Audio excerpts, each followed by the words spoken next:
So I have this mask right here, and I hydro dipped it a while back, and I thought to myself, I'd like to know if I could hydro dip it again and put graphics on top of graphics.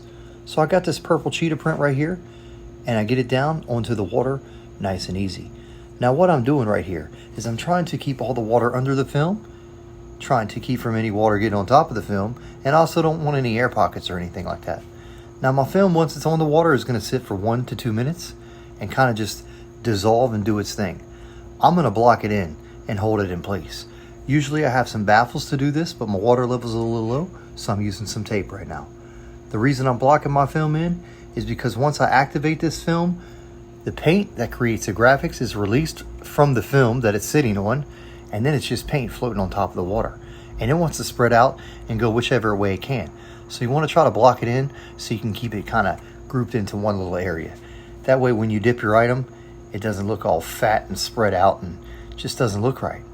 So once my graphics here have sat on top of the water for about 2 minutes, I'm going to come in with an activator, which I use this high volume, low pressure gun I got right there from Harbor Freight. And I come in with an activator, I spray my film, try to keep it nice and even, and then my film will be ready for me to dip my item through. So let's get some activator on it. Now this activator is just a solvent. It helps dissolve the rest of the plastic that my paint is sitting on, and now my graphics are kind of just freely floating on top of the water.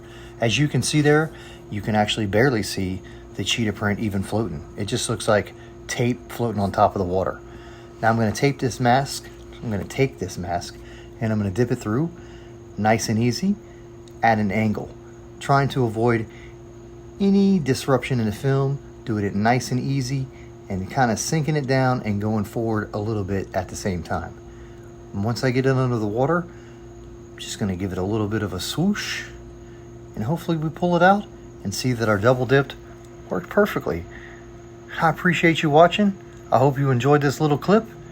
Make sure to drop me a comment, and if you haven't already, hit that subscribe button.